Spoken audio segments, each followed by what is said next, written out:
So today we're going to go over the model year changes of the Cessna 180, 185 Skywagon, the bush plane. We're going to go out onto the ramp and see if there's one out there. So here we are at the fence line. We'll just go through and see what there is.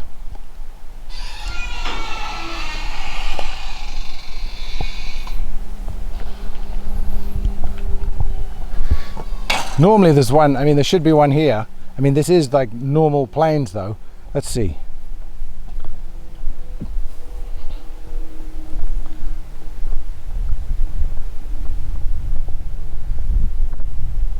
There isn't any. Why would they be here? This is the airport. Well, you'd think they'd be out here, wouldn't you?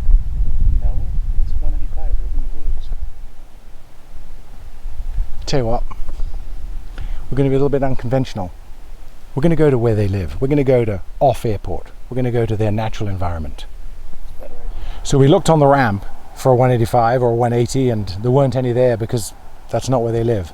So we thought we might come out into its natural environment and see if there's any out here. And we heard a rumor there might be one this way. Let's go and have a look. Keep quiet because I think there's something ahead.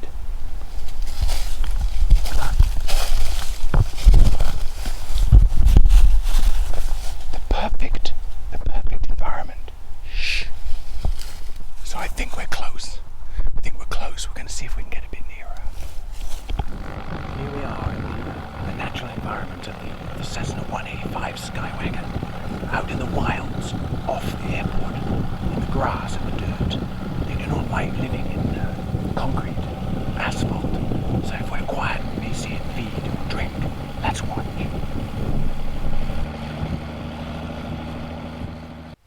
Okay, so what are the model year changes through the production years of the 180s and the 185s? The 185s are easier.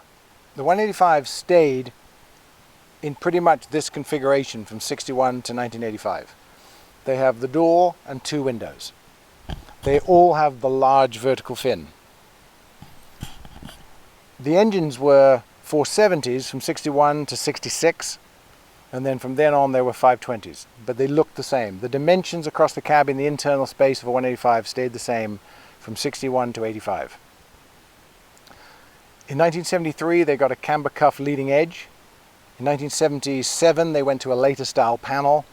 In 1978, they went to 24 volts. In 1979, they went to a wet wing with 88-gallon capacity with no bladders in it. The wet wing stayed on them from 1979, 1980, and in 1981 there were reports from the 81 operators, from people in 1981 operating in 1979, that there were leaks. So in 1981 to 85, a float-kitted 185 has bladders back in it. The bladders being added was a $900 option for a float-kitted plane when you bought it new. They were free before 1978, but they were $900 to have them added because they didn't leak in 1981 through 1985. 180s went through a lot more changes.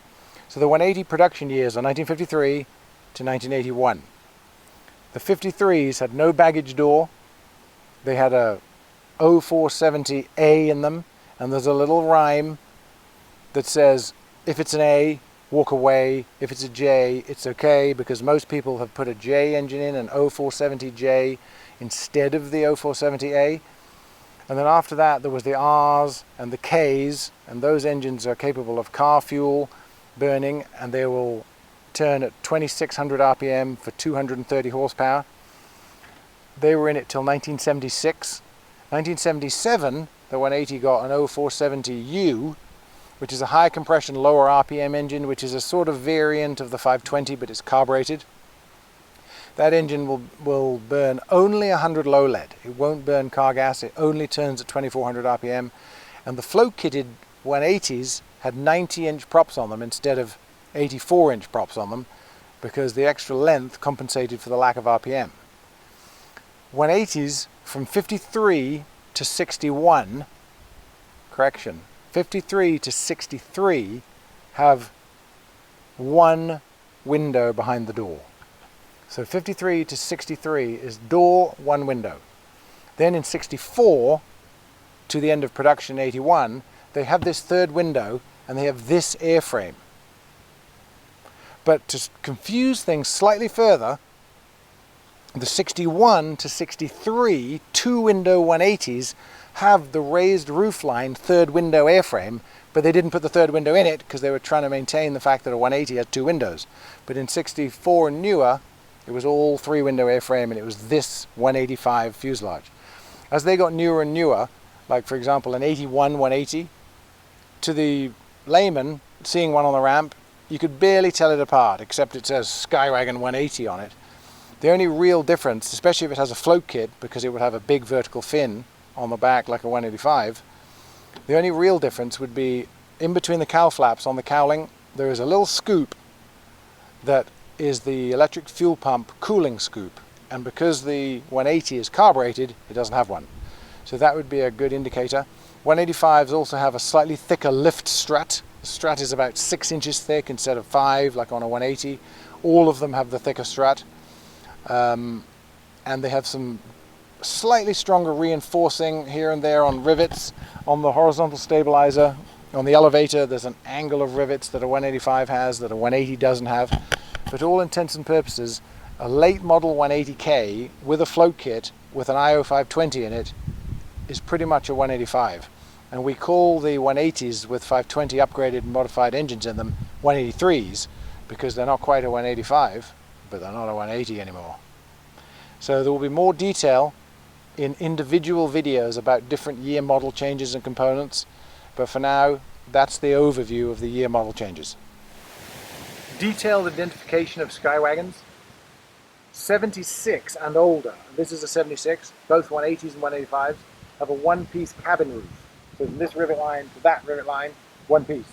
77 newer, so 77 to 81 180 and 77 to 85 185, they have a double seam of rivets about an inch apart, right up this part of the cabin roof. So if you see that on an early plane, it's a repair. If you see it on a late plane, it's factory. It's just cutting down on production costs, but it's just something that can year identify a specific model. And also, since we're on the roof, the gas caps. These are raised gas caps. On my spec sheets, I always put small raised gas caps. This is them. The original cap would have been flush with a little handle you lift up and turn. And those, when their seals deteriorate, will let water in, and they were kind of leakers. So most planes have been changed now to the small raised gas caps. That's a big plus to have those. Those are Monarch caps. The Monarchs are like a mushroom head, which sheds the water and doesn't let it go into the fuel. Cut!